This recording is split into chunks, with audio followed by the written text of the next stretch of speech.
Aw yeah, it's time for another Android mini PC review. This is the latest Android media player from Tronsmart. It's got a lot of awesome new features like a great new processor and GPU, all new UI on top of Android KitKat, and 4K video support. I'm Rivers from Some Cool Tech, and this is my review of the Tronsmart Vega S89 Elite.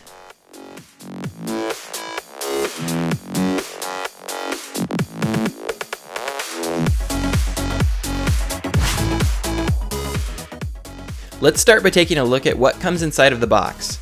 The Vega itself is a round disc-shaped player about 5 inches across. It's got a nice selection of ports on the back and an LED indicator and IR sensor on the front. We'll go into more details on the ports soon. Also included is an infrared remote control. It takes regular AAA batteries, and I think this is a nice value-added item. Also included are a regular HDMI cable and your power adapter cable, and I think this is a pretty good one because the Vega can actually power an external USB hard drive straight to the ports. It also includes an analog audio and video output cable, your USB to OTG cable for upgrading, and finally a fairly helpful user manual. So that's everything that comes in the box with the Vega. Now let's take a look at the hardware itself. First, it uses the latest processor from AM Logic, the S802. This is a quad-core A9 CPU, but it's also got a Mali 450 GPU, which is much more powerful than the Mali 400. This AM Logic CPU works much better at processing high-definition video. It even has several 4K output settings for 4K capable TVs and can play back 4K or UHD video with no problem. Basically, this thing plays video very well. Probably the best Android mini PC video playback I've seen so far. The video is liquid smooth and it could handle just about everything I threw at it. It could even play 4K video in MX Player and raw Blu-ray footage in XBMC from a USB hard drive, although the audio was a little out of sync. Okay, let's get back to the hardware. Now in the back you've got your power button, 2 full-size USB ports, your analog video and audio out, your power in, your Ethernet, HDMI, optical audio out, your SD card slot, and an OTG port for upgrading. Here's a cool feature: the SD card actually faces up on the Vega. And an even cooler feature is that the Vega even supports cards up to 64 gigabytes. I'm using the SanDisk Ultra because it works nice and fast for video playback. I've tried quite a few different cards in these Android mini PCs, and these SanDisks seem to work the best. I'll put a link to it in the description down below. Now let's take a quick look at the included IR remote control. So on here you've got a power button, mute button, your video player button, your music player button, web browser button, and your app drawer button. Then you've got volume down, volume up, fast forward, rewind. You've got a home button, back, multi-directional pad with select in the middle. You've got your menu button and a mouse button, which I'll show you in a minute. And then you've got your number pad and backspace key. So the basic idea behind the mouse button is you turn it on and then you hold the direction you want to go and the mouse slowly goes over there. So if you get stuck in some app, you can use the mouse to get where you want to go. But what works a lot better is just using the toggle buttons where you want to go. So you can see it gets you where you want to go really quick in this launcher, and it works really good. But the mouse is made so when you get into an app that's not made for a toggle remote, you can kind of get where you need to go in there, but it's going to be slow going if you do that. So if you have apps where you have a lot of mousing, I definitely recommend getting a wireless mouse or an Air Mouse remote control for those apps. But if you just want media player, this remote should work pretty good for you. Okay, now let's take a look at the software with the new UI and all the different settings. So this guy's running on Android KitKat 4.2.2, and it's got this new custom launcher. It's kind of made for being able to use a remote to toggle around, but you can still install apps, you can still install other launchers, but there's no taskbar now. So if you go into one of these categories that they have here, you can see that the apps that they already had installed in here, and then you can also add more apps if you want to. So under My Apps, that's like your app drawer, so all the apps you have installed on the Android mini PC will show up in here. Now let's take a look over in settings. So the first thing you'll see is your network, and you can choose Wi-Fi or Ethernet if you have your Ethernet cable connected. Next up we have display, and this is where the Vega really shines. So you can see I've got it going at 1080p 60 frames a second because that's what my TV does, but it also goes up to 4K at some different refresh rates here. And I'll be able to test this a little further next week. I'm getting a 4K TV, so I'll try to put a quick video up then. But having all that horsepower to run 4K video actually makes your regular 1080p video look really good on here. It's just nice and fluid, no cutting out, no artifacts. Okay, here on the Advanced tab, you can get a remote app for your phone called Remote IME, and it really sucks, but if you just have to have a wireless mouse, that it kind of works for that. And down here at the bottom is where you can adjust your audio settings. So if you want to have it come out of your optical audio out or go through your HDMI cable, choose one of those in there. Here you can see some of your information about Android. So it's running 4.4.2 KitKat. And there's also a system update option, so you should be able to update with over-the-air updates when they become available for this device. So that's nice to see. And then if you go back and hit more settings, that'll take you to your traditional Android settings here. So you can see it's got Wi-Fi. Bluetooth is working well on here. Have had no problems at all with that. Now here under storage is something that's really interesting. You can see you've got 8 gigs of app space, and it's all right there in one partition. So you don't have to have multiple partitions with different app storage.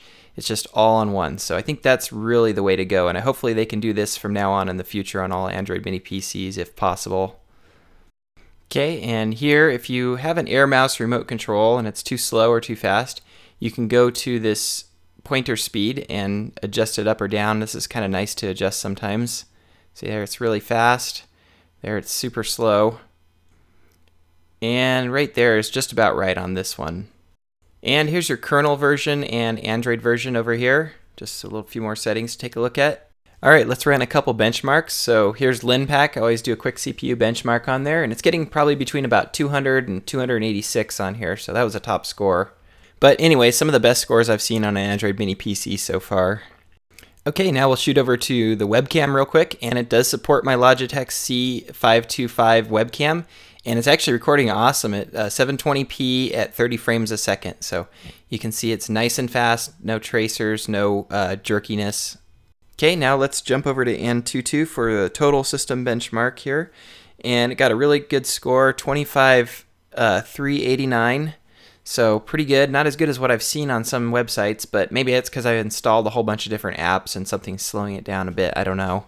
Here you can see the last part of the Antutu benchmark compared to my Note 3, and they're getting similar frame rates, although I think the Note 3 is going a little bit faster, but the end result, the Note 3 just totally smoked this at 36,000. Okay, next up is Miracast. Is working really well on the Vega. I'm using my LG G-Pad 8.3 right here, and it's mirroring really well. Actually, I love LG stuff because it mirrorcasts really good all the time. My Samsung wouldn't even work. I got this error right here. I actually get this error a lot trying to mirror my Note 3 to a lot of different Android mini PCs, so I'll probably get an LG next time, probably the G3. Okay, now let's take a look at video playback on the Vega. So video playback works really well. XBMC works really well on here. You don't need a special version to run it, and I think it runs a lot better because this processor, all the files for it are open source, whereas Rockchip, the processor, it's all not open source, so people can't modify how it plays back video. So it just works great on here. And here you can see some different home footage I have. And usually home footage is really hard to play on these. It slows it down, it gets jerky, but just totally liquid smooth on here all the way around. In fact, I even tested some raw Blu-ray footage that I put onto my USB hard drive, and it played back no problem, except for that the audio is out of sync. But you can kind of tweak that in XBMC to get it to where you want it. So the video playback is very good on here.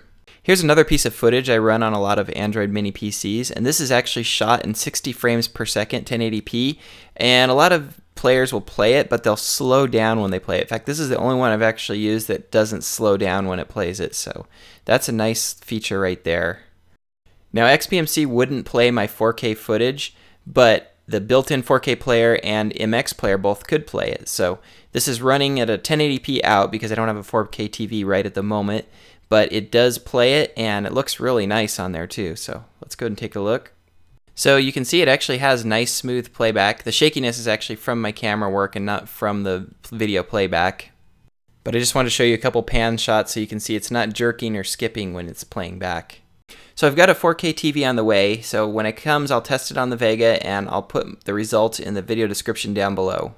Okay, and last but not least, I wanted to do a little gaming on the Vega, so I hooked up my G910 with Bluetooth, connected right up, and it worked like a charm actually. So first up is Asphalt 8, one of my favorite Android games of all time, and as soon as I started it up, it recognized the controller and I was ready to play in about 10 seconds, so piece of cake there.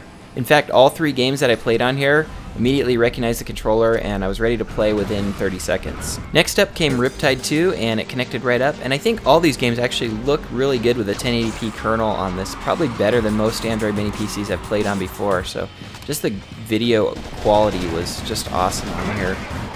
And finally, Dead Trigger worked great too. I just had to tell it had a controller, and then I was ready to go on here as well. And the video quality again just looks awesome on this device. And finally, I had to install a custom launcher just to see if it could be done. So I put Next Launcher 3D on here, and it's working pretty good. The icons just look amazing, just so crisp and clear because of the 1080p kernel.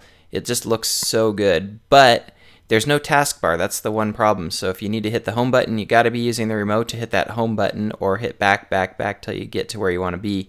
I wish there was an option in the settings where you could enable or disable the taskbar, then it would be perfect.